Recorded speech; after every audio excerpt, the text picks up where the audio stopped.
All right, guys, in this video, we're going to talk about determining who your targeted audience is. And in the next video, we're going to talk about where to find these people.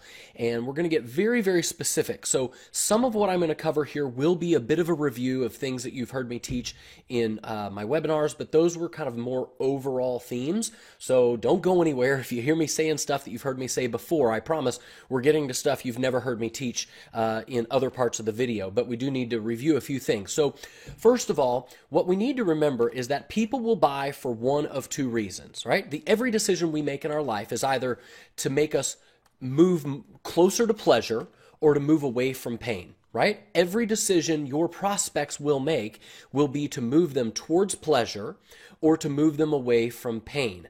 And so whenever you think about figuring out who your targeted audience is, they either need to be really hungry, which typically means they're going to be in a lot of pain, or they really, really want the pleasure that they're seeking. They want it really, really badly.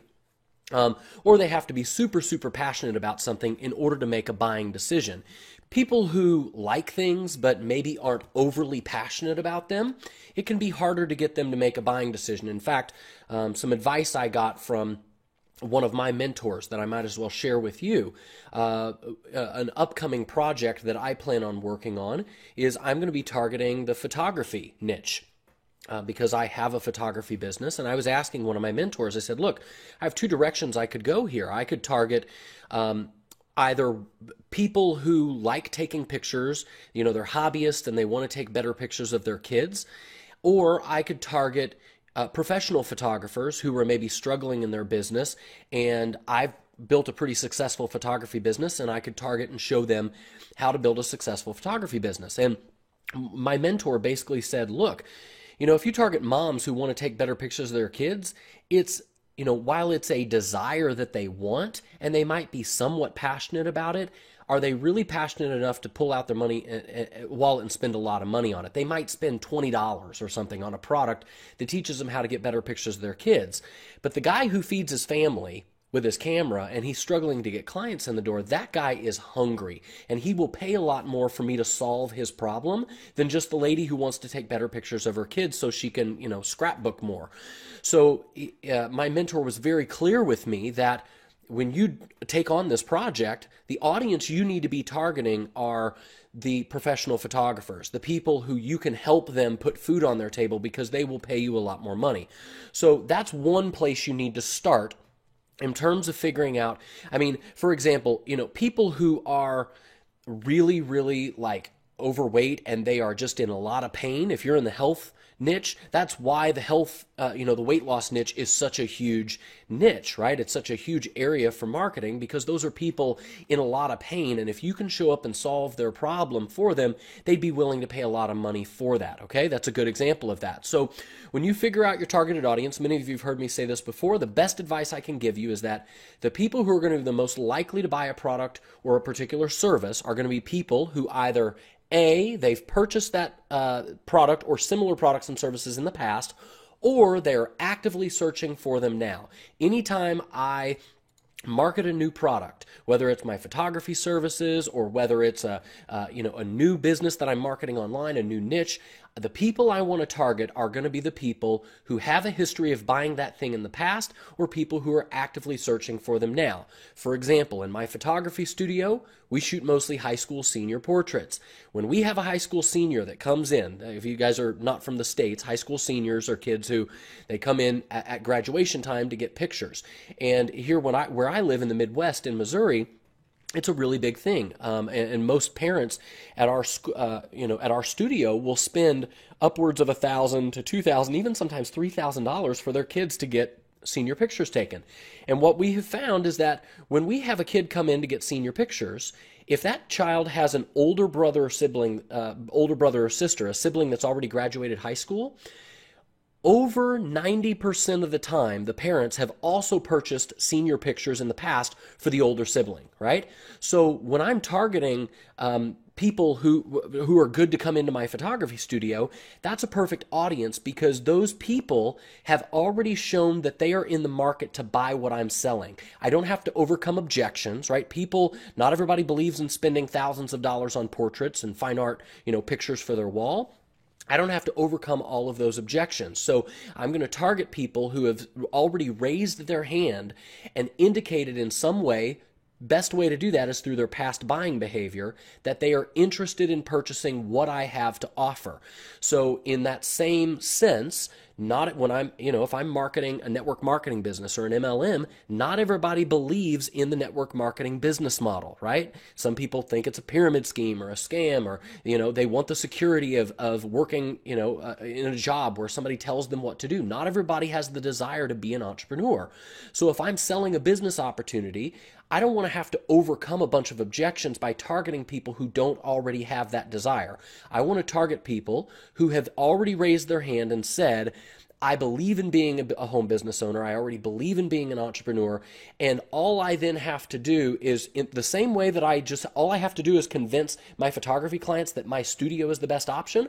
All I have to do is just convince home business owners or other network marketers or other entrepreneurs that my opportunity or my product is the best thing that can help them to succeed and reach their entrepreneurial goals. Does that make sense?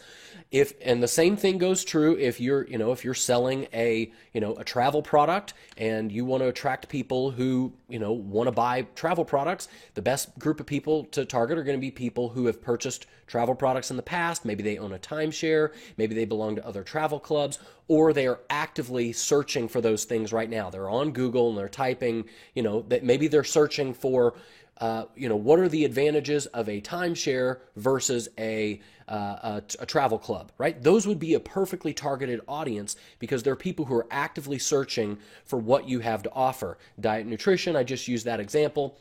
And then if you are, looking for people who want to be in a business opportunity, then of course, targeting people who have already been in a biz op. And you've heard me say this before, but for those of you who missed it in the previous training, I'll mention it here again.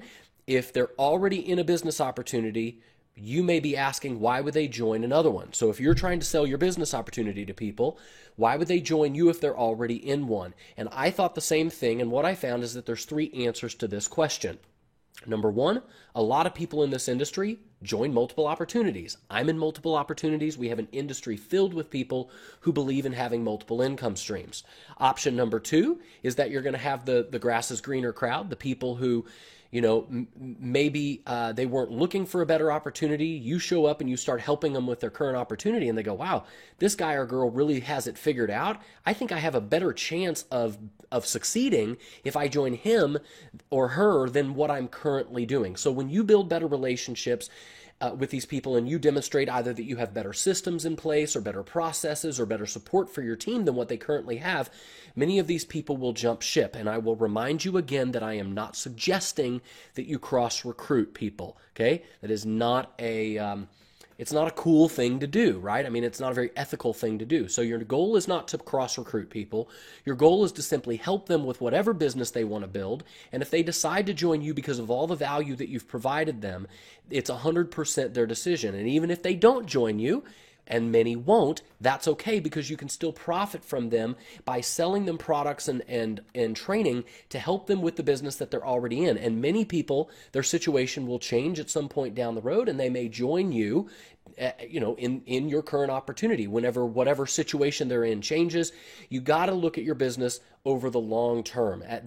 You're running a marathon, not a sprint, okay? So what I want to talk about right now are 4 potential targets that you can really look at, okay?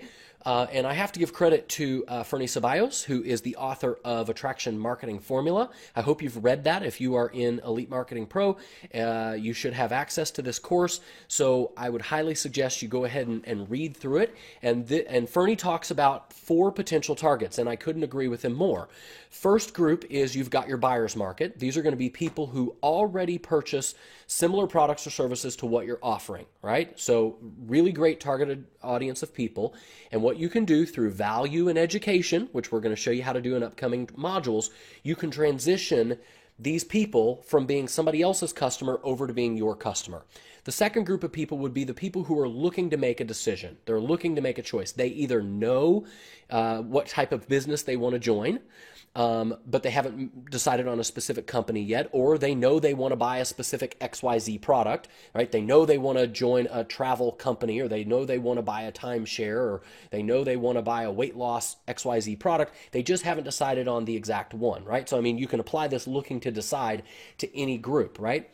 So if you do apply it to the home business industry, these are probably people who are going to be typing things into their search engines like, what's the best MLM company, or what home business should I start, or what's the best compensation plan? If you can show up and you can answer those questions for those people, they will be a very highly targeted lead for whatever it is that you're offering to them.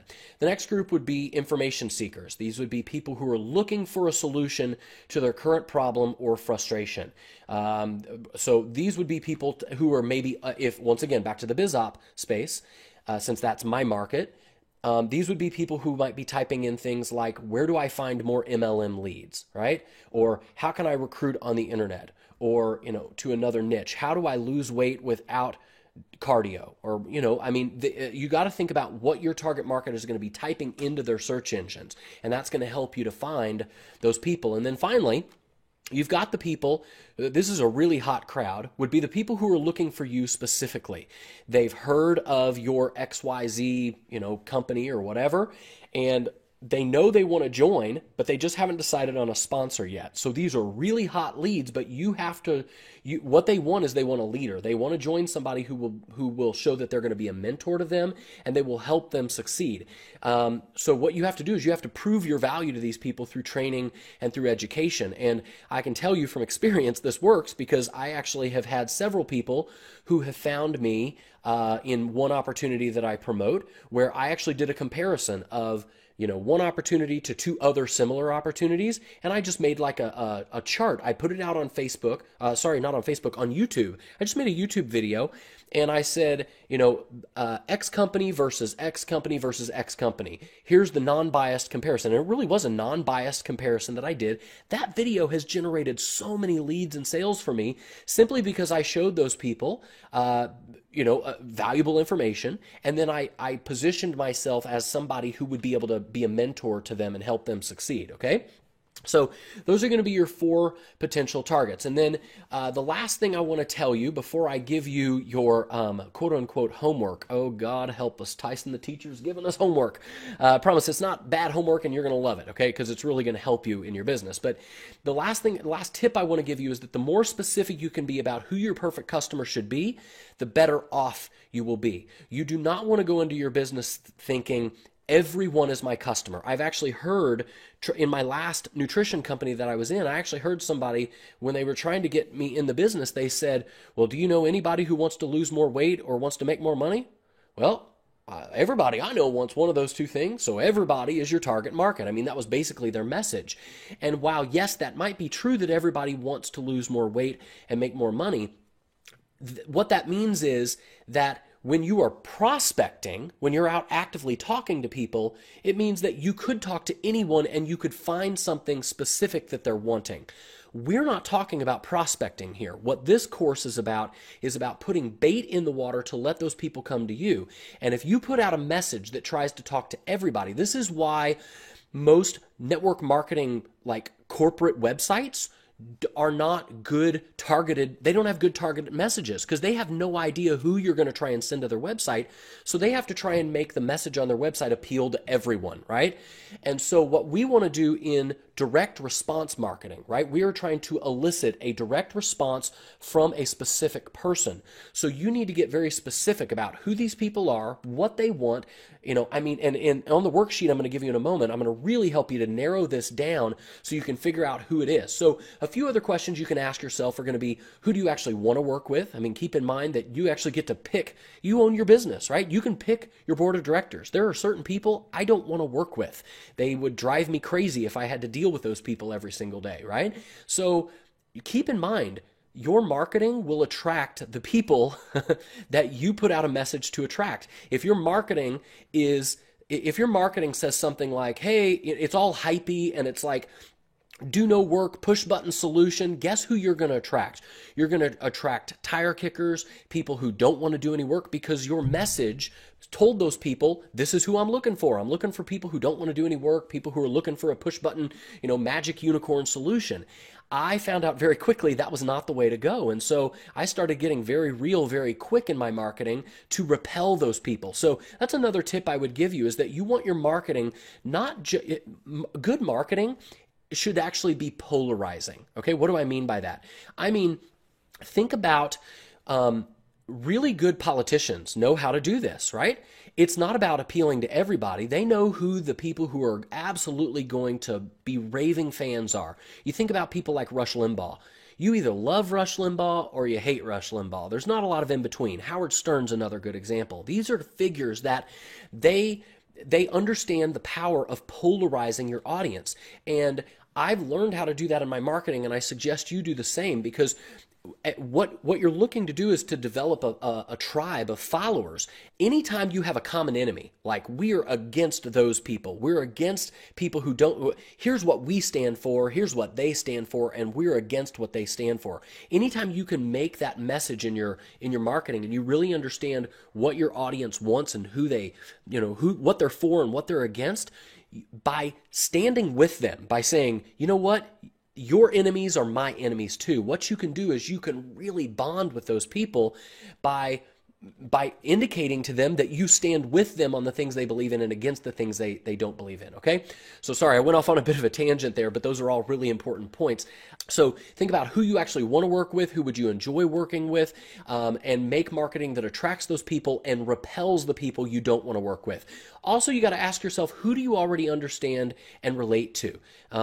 You've got to keep in mind that direct response marketing is all about letting your prospect know through your message that you know what they're feeling. They have to hear your message and feel like, you know what, this person understands me even better than I understand myself. And so this is why, not always, okay, you don't have to target somebody who is just like yourself, but in many cases, I will often suggest to a new marketer, when you're just starting out, it's much easier to get started by targeting somebody who either is just like you or who's been like you in the past, because you understand that person, right? If I were going to be marketing health and nutrition products, for example, I probably would not be targeting competitive athletes, because I've never been that.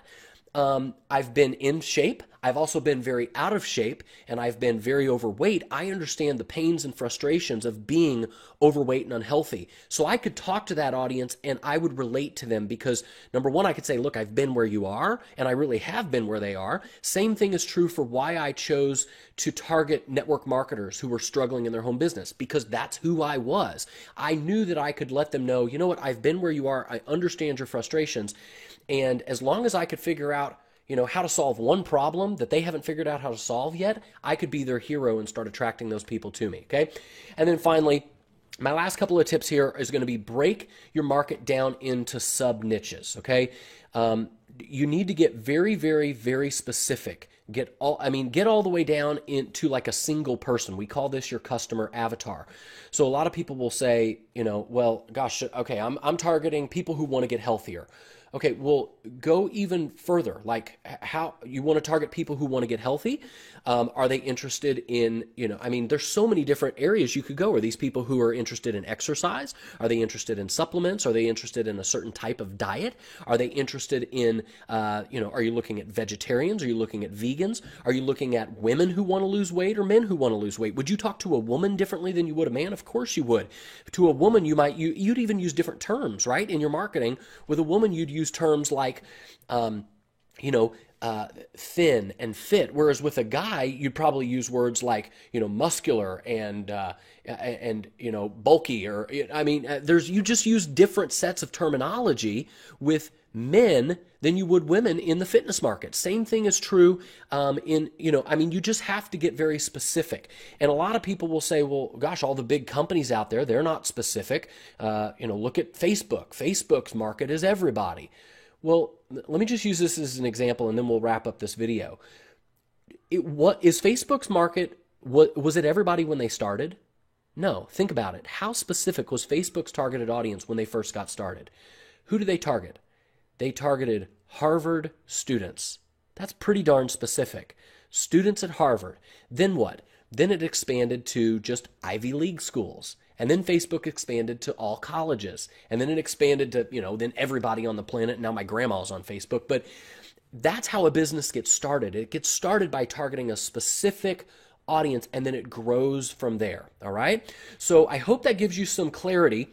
The last thing I need you to do is I need you to fill out the worksheet that goes along with this video. This will be very, very beneficial to you. I've got it on the screen right now, and this is really going to help you to determine who are some people who have already purchased your product in the past and have gotten results with it. So the first thing I want you to do is I want you to list every result you can think of that any person has already gotten with your product or your opportunity. Okay? Ask yourself, what is the benefit of my, not what are the features of my product, not where was my berry juice picked from, but what are the results that people have gotten with my berry juice or my skin cream or with my travel product or with my my savings club or whatever your product is.